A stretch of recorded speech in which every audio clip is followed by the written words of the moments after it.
शांत रहना सीखो। दोस्तों, आखिर हम हमारे जीवन में बहुत ज़्यादा परेशान रहा करते हैं। जब हमारी परेशानी हद तक बढ़ जाती है तो कोई लोग हमें सही सलाह देने आते हैं और कहते हैं कि तुम्हें शांत रहना चाहिए, शांत रहना सीखो, सब कुछ ठीक हो जाएगा। आखिर ये शांत रहना क्या होता है और इससे हमें कैसे अपनाना चाहिए और इससे क्या लाभ हो सकता है? दोस्तों, आइए हम इसे एक कहानी के माध्यम से समझते हैं। दोस्तों, इस कहानी को समझने से पहले आप लोगों से एक छोटी सी गुजारिश है कि अगर आप लोग हमारे चैनल पे नए हो तो चैनल को सब्सक्राइब करना, और ये कहानी अगर आप लोगों को पसंद आई तो कमेंट करके जरूर बताना। तो दोस्तों, चलो हम इसे शुरू करते हैं। बहुत समय पहले की बात है। किसी गांव में एक राजा रहा करता था। जो राजा अपने जीवन में बहुत ज्यादा खुश था। उसके जीवन में 2 राजकुमार थे। दोनों का स्वभाव बिल्कुल अच्छा था। जो बड़ा लड़का था वे किसी से ज्यादा बात नहीं करता था, वे हमेशा शांत रहा करता था। लेकिन वहीं पे जो छोटा लड़का था, उसके आगे कोई भी कुछ कह देता, वे हमेशा उनसे लड़ने के लिए तैयार हो जाता। बड़े लड़कों को भी गुस्सा आती, लेकिन वो अंदर से शांत रहा करता था। एक दिन राजा ने कहा कि देखो, तुम्हारा जो बड़ा भाई है कितना अच्छा है और ये कैसे शांत रहता है, शांत रह के ही अपने जीवन को व्यतीत करता है। धीरे धीरे समय बीत रहा था। राजा प्रदेश के लिए जा चुका था, दूसरे राज्य में गया था। उसी बीच वह छोटा लड़का कहीं पे झगड़े लड़ाई कर चुका था। जब वो बड़ा लड़का गया तो उसने चुपचाप शांत होकर ये सब देख रहा था। जो लोग झगड़े कर रहे थे उस शांत लड़के से भी झगड़े लड़ाई करना शुरू कर दिए। लेकिन वह सेनापति के साथ वह छोटा लड़का पहुंचा था। सेनापति सारे लोगों को गिरफ्तार कर लेते हैं।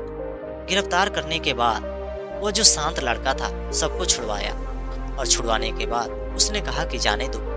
ये बात राजा के छोटे बेटे को बहुत ज्यादा बुरा लगा और उसने कहा कि तुम्हें पता होना चाहिए कि हम लोग राजा के खानदान से हैं और हम लोग राजकुमार हैं, और हमें कोई भी कुछ कह के चले जाए और हमसे ये बर्दाश्त नहीं होता है। उसने कहा कि भाई, तुम्हें शांत रहना चाहिए। एक न एक दिन तुम्हें समझ में आएगी कि आखिर वो शांत रहने का क्या महत्व हो सकता है। दोस्तों, धीरे धीरे समय बीत रहा था। एक दिन राजा जब दूसरे राज्य से वापस लौटता है तब वो छोटा लड़का ये पूरी बात को बताता है। राजा को बहुत ज्यादा गुस्सा आती है और वे बड़े लड़कों को बुलाकर बहुत ज्यादा डांटता है और कहता है कि आप हमेशा शांत रहिए, लोग आपको कुछ भी कह के चले जाए। वह कहता है कि हे पिताजी, आपको भी शांत रहने की आवश्यकता है, क्योंकि राजा को हमेशा शांत ही रहना चाहिए। दोस्तों, अब वो बड़ा लड़का से बहुत ज्यादा परेशान हो चुका था और वे कह रहा था, जब तक ये हमारे साथ रहेगा तब तक हम लोगों को भी दुखी कर देगा और ये खुद ही दुखी रहेगा। धीरे धीरे समय बीत रहा था। एक समय आया कि राजा दूसरे राजा से बातचीत कर रहा था। उसी बीच बात बिगड़ गई और वे युद्ध होने वाली थी। जब वह युद्ध होने वाली थी तभी वह छोटा लड़का कहने लगा कि हे पिताजी, चलिए हम युद्ध करते हैं। बड़ा लड़का ने कहा कि देखो, शांत रहो, शांत रहने से सारी चीजें ठीक हो जाती है और बुद्धि से काम लेना चाहिए। लेकिन छोटा लड़का नहीं मान पाया और वे बेचारा राजा के संग लड़ाई करने जा पहुंचा।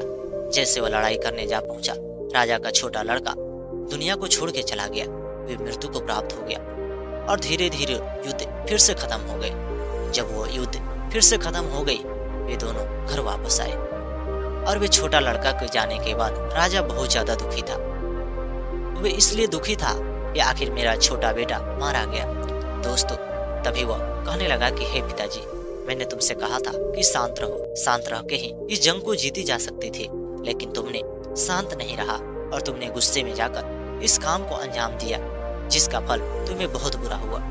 तभी वह राजा कहने लगा कि तो बताओ, हमें क्या करना चाहिए अब? तभी उसने कहा कि हमें बुद्धि से काम लेना चाहिए। हमें पता लगाना चाहिए कि आखिर उस राजा की सबसे बड़ी कमजोरी क्या है, और हम शांत रह के कर सकते हैं। अगर हम गुस्से में करेंगे तो ये सब कुछ नहीं हो सकता है। तभी वो कहने लगा कि ठीक है, तुम्हें पता लगाओ कि आखिर वो राजा की सबसे बड़ी कमजोरी क्या है। तभी वो बेचारा जो शांत लड़का था, वे दूसरे राज्य में पहुंचता है और अपनी पहचान को छुपा लेता है और दूसरे राज्य के लोगों से जाकर ये बात को पूछता है। दूसरे राज्य के लोगों से जाकर ये बात को पूछता है कि इस राज्य में राजा कौन है। वे लोग बताते हैं। धीरे धीरे उस राज्य में भी इस राजा की बातें हो रही थी कि उसका एक लड़का है जो बहुत ज्यादा शांति है और वे शांत रहा करता है और किसी से ज्यादा बात भी नहीं करता है और किसी से झगड़े लड़ाई भी नहीं करता है।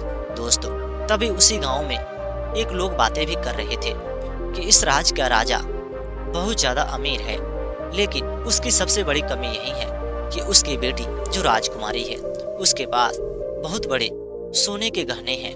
जो हार है, उस हार को हमेशा वह संभाल के रखती है। अगर वह हार इधर से उधर हो जाए तो वे राजा को परेशान कर देती है और राजा बेचैन हो जाता है। और वे इस कदर बेचैन हो जाता है कि उसे जीने मरने का भी बेचैनी लग जाती है। ये बात तो उसे बहुत अच्छा लगा और वे लड़का शांतिपूर्वक उस राज्य में जा पहुंचा। सारे लोग वहां पे बैठ के तरह तरह की बातें कह रहे थे। तभी वह राजा पूरी लोगों में ये बातें फैलाता है कि हम दूसरे राज्य के लोगों को हरा के आए हैं। उसके लिए हमें यहाँ पे एक जोरदार सा प्रदर्शन करना चाहिए, जिस प्रदर्शन में जो भी अच्छी अच्छी प्रतिभा दिखाएगा उसे हम तरह तरह के इनाम देंगे और मुहमांगा इनाम देंगे। दोस्तों, यह बात सुनने के बाद बहुत सारे लोग तरह तरह के अपने प्रदर्शन दिखाते हैं और वे इनाम पाते हैं। बाद में वह राजा कहता है कि कोई और भी है जो मुझे इससे भी ज्यादा अच्छा प्रदर्शन दिखा पाए।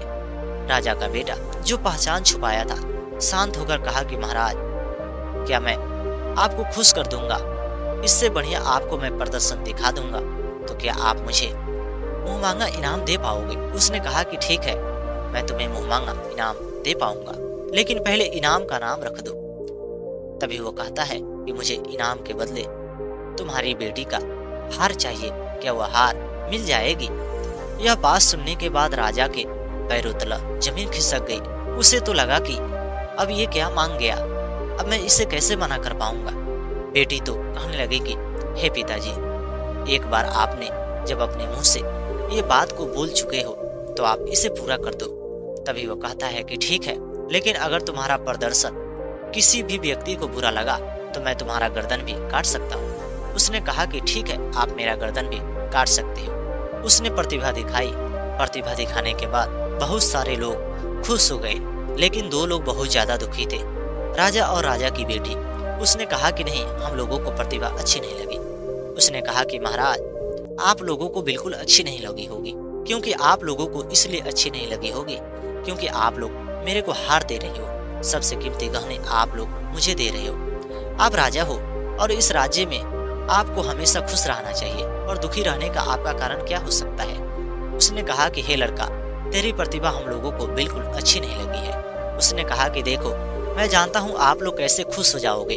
खुशी का कारण यही है कि अगर मैं आप लोगों से हार नहीं लूंगा, जाओ, मैं आप लोगों से हार नहीं ले पाऊंगा, याद रखना। लेकिन किसी दिन मेरा भी समय आएगा तो मैं आप लोगों से वे चीजें मांग लूंगा जो आपको देना पड़ेगा। उसने कहा कि ठीक है, और वे हार को छोड़ देता है। धीरे धीरे समय बीत रहा था। अब वो लड़का उसी राज्य में रहने लगा। धीरे धीरे वह राजकुमारी को मोहित करने लगा। एक दिन वह राजकुमारी नदी में स्नान कर रही थी। उसी बीच वो लड़का पेड़ के पीछे छिप के देख रहा था। जैसे वो देख रहा था तभी राजकुमारी की नजर उसके ऊपर पड़ी और वे दौड़ती हुई आई और कहने लगा कि हे महारानी, पहले आप कपड़े से अपना पूरा शरीर को ढक लीजिए, उसके बाद मैं आपसे बात करूंगा। तभी वो कहती है कि बताओ तुम कौन हो और क्या करने आए हो? तभी वो कहने लगा कि मैं तो तुम्हारे हार को रखवाला बन रहा हूँ, क्योंकि ये हार मेरा था और जब मेरे को नहीं हुआ तो ये किसी को नहीं होगा, और मैं रखवाला इसलिए बन रहा हूँ कि कहीं कोई चोरी ना कर ले। तभी वह कहने लगी कि ठीक है, तुम तो बहुत अच्छे काम किए हो, लेकिन तुम्हें पता होना चाहिए कि मेरे आसपास तो 2 सिपाही भी लगे पड़े हैं। तभी उसने कहा कि देखो, ये दोनों सिपाही कहाँ चले गए, और वे दोनों को मार चुका था। दोस्तों, जब वो दोनों को मार चुका था, जिसके चलते वो लड़की देखकर बहुत ज्यादा हैरान हो गई और वे कहने लगी कि वे दोनों कहाँ चले गए। तभी वो कहता है कि पता ना वो कहाँ चले गए। जब वो राजकुमारी ये बात को सुनती है, उसे बहुत ज्यादा खुशी होती है कि हमारा हार को देखभाल कर रहा है। धीरे धीरे वो रोज की तरह आती और उससे मुलाकात होता। धीरे धीरे उनमें बातचीत होते होते उन दोनों में प्रेम बढ़ गई थी। एक दिन आया कि वह दोनों शादी करने के लिए योग्य हो चुके थे, और लड़की ने जब उससे शादी करने को कहा, राजा ने सीधे मना किया और कहा कि आखिर ये कौन है? उसने झूठ मूठ में बताया, मैं दूसरे राज्य का राजा हूँ। बात सुनने के बाद उसका पिता ने ये बात को मान गया और शादी उससे कर दिया। शादी करने के बाद वो राजकुमार उसी के साथ रहने लगा। धीरे धीरे समय बीत रहा था। एक दिन वह रात के समय में राजकुमारी को लेकर अपने राज्य में आ पहुंचा। आने के बाद इस राज्य में पूरी तरह से खलबली मच गई थी कि जिस राज्य से हमें झगड़े लड़ाई हुआ था उसी राज्य का लड़का राजा उस राज्य की लड़की से विवाह कर चुका है। राजा बहुत ज्यादा गुस्सा था। तभी वह कहने लगा कि हे पिताजी, आप शांत हो जाओ। शांत रहने से आपकी दुविधा खत्म हो सकती है और राजा के पास ये संदेश भिजवा दो कि तुम्हारी बेटी हमारे कब्जे में आ चुकी है और हमारी बहू बन चुकी है, जिससे उसे बहुत ज्यादा गुस्सा आएगा। जब ये बात वहाँ पे पहुंची, राजा बहुत ज्यादा दुखी था और कहने लगा कि हमारे साथ छल हो गई है, लेकिन अब वो कुछ नहीं कर सकता। वे सोच रहा था कि मैं जितनी बातें लोगों में फैलाऊंगा उतनी मेरी बेइज्जती होगी। अब वो कहने लगा कि हे पिताजी, आप तो हमेशा गुस्से से काम करते थे, लेकिन मैं शांत रह के ऐसे काम कर दिया जो हमेशा राजा को बेचैनी दी गई। राजा तो लोगों से ये बात को भी नहीं कह पाएगा कि मेरी बेटी को उसने विवाह करके लेकर चला गया जो हमारा दुश्मन था, लेकिन अंदर ही अंदर उसे हमेशा ये बात चुभती रहेगी कि मेरा दुश्मन आज मेरी बेटी को हाथ थाम के लेकर चला गया। दोस्तों, इस तरह वो बेचारा शांत रह के ही उस राजा की बेटी से विवाह किया और विवाह करके ही वे हमेशा उसे वो दुख दे गया और हमेशा वह अपने दुश्मन को ही दुख दे गया। लेकिन दोस्तों, हम लोग तो अपने जीवन में एक छोटी सी परेशानी से बहुत ज्यादा तंग हो जाते हैं और सोचने लगते हैं कि आखिर मुझे क्या करना चाहिए और आखिर हम लोग परेशान इतना ज्यादा क्यों हो रहे हैं। लेकिन वही बेचारा शांत रह के उसे जीत लिया। इसी तरह अगर आपके जीवन में भी कोई दुविधा हो रही है, परेशानी हो रही है, तो आपको पहले शांत रहना चाहिए। शांत रह के आपको देखना चाहिए, उसके बारे में सोचना चाहिए कि आखिर हमारे दुखों का कारण क्या है, जिसके चलते आज हम लोग इतना ज्यादा दुखी हैं। और शांत दिमाग से, शांत मन से अगर कोई भी काम किया जाए, वे काम इस कदर अच्छे से पूरा होता है कि लोग देखकर चौंक जाएंगे। राजा मान चुका था कि हमारा बेटा सच में बहुत ज्यादा बुद्धिमान था और कहने लगा कि हे बेटा, आज मैं तेरा बात मानता तो मैं तेरे छोटे भाई को भी नहीं गंवा बैठता। दोस्तों, उम्मीद करता हूँ कि आप लोगों को ये कहानी बिल्कुल पसंद आई होगी। अगर ये कहानी आप लोगों को पसंद आई होगी तो कमेंट करके जरूर बताना और हमारे चैनल पे नए हो तो चैनल को भी सब्सक्राइब करना।